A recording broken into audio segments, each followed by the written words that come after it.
please subscribe and don't forget to press the bell icon to get notified whenever we upload a new video. Straight to news just coming in. India has been hinting at a truce with the United States over trade tariffs. It all began when the US imposed additional tariffs on steel and aluminum imports from India as well as other countries. So India hit back with retaliatory tariffs of 29 goods imported from the United States. Now both sides held talks today and sources say a resolution is possible in the next month or so. Ritu Bhuyan is here with all the details. Ritu, how soon can we expect this trade truce going forward? There were three-day talks that happened between Indian and U.S. Trade officials, and the indication that we got from some highly placed sources is that the problems related to U.S. tariffs on aluminum and steel and the retaliatory tariffs that India imposed, that issue could be heading for a resolution. I'm saying heading for a resolution because there is one more meeting that will be taking place in mid-July between the same officials in Washington. Meanwhile, these officials will try to, prepare a white paper, basically on a package that could be prepared to address mutual concerns on trade and tariff issues. Based on this white paper, negotiations will happen in mid-July, and after that, if there is a positive resolution in the talks, then perhaps Commerce Minister Suresh Prabhu and Robert Lighthizer, who is the USTR, could meet up and announce the package. From what we have been told, India raised concerns on market access and wanted market access in areas like auto components, agriculture, etc. From the U.S. side also, there were other concerns which was put up. India assured that India will be buying more aircrafts, more oil and gas from U.S. as well. We have also been told that the U.S. officials did not ask India to bring down trade deficit and did not give any targets to India regarding reduction of trade deficit. The idea is to basically ensure that exports increase. Now we'll have to wait and see what are the specifics of this trade package that gets worked out.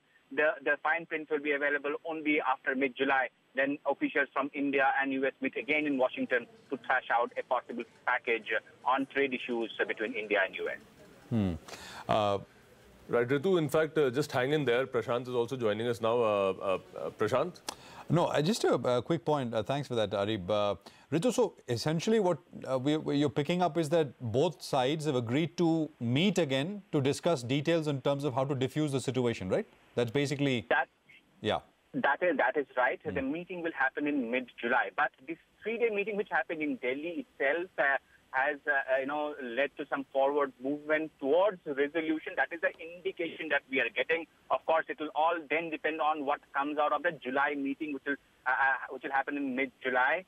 But net, there was some positive, movement being made regarding both U.S. tariffs on steel and aluminum as well as our retaliatory tariffs. Remember that we have notified our retaliatory tariffs, but they will be applicable only from 4th of July. And our sources told us that we expect a resolution, or they're moving towards a resolution before 4th of August, when this retaliatory tariff kicks in.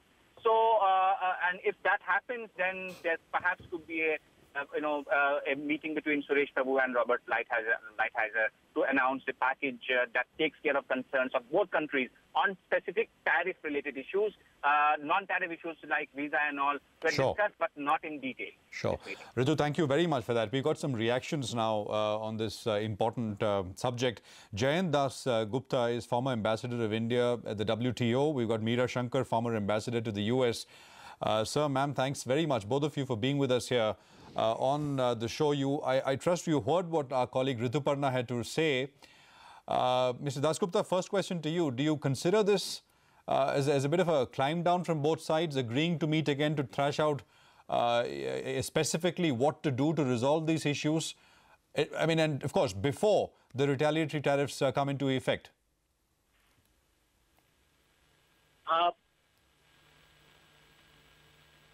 Mr. Dasgupta, can you hear us? Yes, I can hear you. Yes. Sure. I think it is a very positive movement because it was not expected that everything would get resolved in the first meeting, which took place over the last weekend. So this is very positive, and of course, the U.S. has raised the tariffs on steel and aluminium, but ultimately it wants to have more market access in its partner countries. So I was told that there have been some talks of buying civilian aircraft and oil and gas and other things to offset a bit of the trade surplus that India has in regard to the U.S. So that is something which, if it suits us, because we have to buy our energy from other sources. So it is, if it is at globally competitive prices, there is no harm in that. And in any case, we buy civilian aircraft either from Airbus Industries or Boeing mainly. So there is no harm in that either. But it all depends on the fine print. What is it that we are letting ourselves into in mid-July? And of course, it is very optimistic and very refreshing that, we are talking and that the talks have made some progress.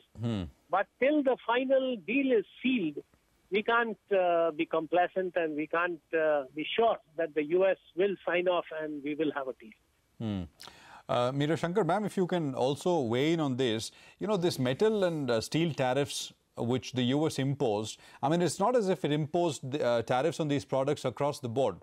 I mean, initially it looked like it will, but then in the next many weeks it exempted many countries from these tariffs. I mean, as Mr. Dasgupta also pointed out, India's surplus is a small one, some $25 billion or so. Yes. So do you think this would be successful? I mean, your first thoughts on what our colleague reported just now. Yes. Well, I hope it is because, for India, the U.S. is an important trading partner. And for the U.S. also, India could be a potentially larger market than it is. And it's good that the two countries are engaging and are trying to find, a package or a compromise which would satisfy both sides. But and these things always, tend to be protracted. They're not really issues which get sorted out in one sitting. So the talks are continuing, and another round will be held in July. But as Ambassador Dasgupta said, in all these trade deals, actually nothing is decided till everything is decided, because pieces of the package can collapse if other pieces of the package don't come together. So I would say a positive beginning, but we need to wait and see how both countries deal with the issue. For the U.S., really, India is not a trade problem because we have such a small surplus, just about 25 billion or so. And even in services, trade and services, the surplus is very small and less than 25 billion. And in some years, actually, the U.S. has had a trade surplus with us in services. So broadly balanced trade between India and the United States. The real problem the U.S. has, the tiger in the room for the U.S. is, or the elephant in the room for the U.S., is China, because their trade deficit is burgeoning. It's over $360 billion, so the trade surplus that China has with the U.S. is probably 3 times more than the total trade in goods and services between India and the U.S. So you can see the magnitude of the problem that the U.S. has. And, even if with India their talks do succeed or go ahead, it's not going to make an effective dent in the U.S.'s problem, but the political optics are good. Mr. Dasgupta, do you think the retaliatory tariffs have had the salutary impact? I mean, getting the other party at the negotiating table, or you think it would have happened anyway? If India had just taken it lying down, that would have been politically, I think, infeasible, because every country has to assert its sovereignty. And, India had made enough, offers to the U.S. It had, and it had made requests. So there was a time comes when, you have to lay down the line at this far and no further. So India, I think, was very much in the right to have announced its intention to have retaliatory tariffs. But then India didn't do it the way the Europeans have done. They did it within 2 days. India gave enough time for negotiations to take place, discussions to take place, and for an amicable resolution of the problem in a mutually acceptable manner. So that only shows India's maturity in handling this issue. And India also showed great maturity in removing the tariffs on Harley-Davidson motorcycles from the list of 30. So we went ahead and notified only 29. Because it would have been, I think, a very aggressive gesture after having reduced the tariffs for motorcycles above 800 cc a few months ago, to have again raised it just because the U.S. was doing something on steel and aluminium. So India has been very measured and very cautious, and I think it has also been very accommodating, and it has shown that it is interested very seriously in having a negotiated settlement to this problem. Madam Shankar, just a quick point. One of the big sort of iconic businesses out of the U.S. is Harley-Davidson. Mr. Trump actually mentioned Harley-Davidson being unfairly treated by India by having import duties of up to 100%. Well, that was incorrect because India had dropped tariffs on high-end bikes, etc., to about 50% from earlier 70%. Over the last 48 hours, Harley-Davidson in the U.S., I mean, they themselves have said that they are now contemplating moving some of the manufacturing facilities out of America into other locations because Europe is now threatening to impose tariffs, retaliatory tariffs of its own. So Harley-Davidson is saying that we want to sell to Europe, which is one of the largest markets, but we can't do it out of the U.S. Because the cost to the consumer will go up quite a bit. So we want to produce from somewhere else. So, I mean, this is being seen as Mr. Trump's sort of moves backfiring, going against what he wants, which is America first, manufacturing in America.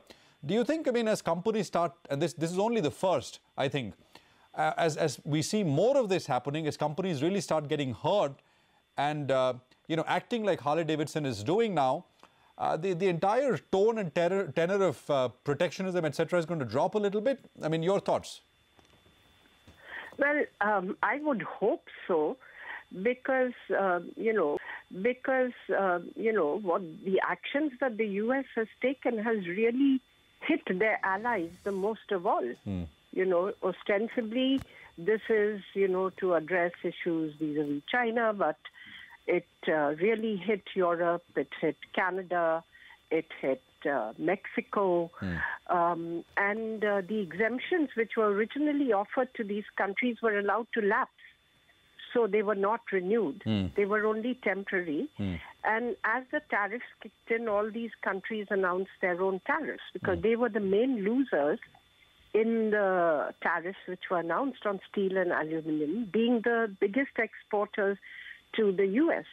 Now, many of the big companies, luxury car companies, for instance, Mercedes or BMW, they all assemble in India. They don't manufacture in India because they think the market perhaps is not large enough.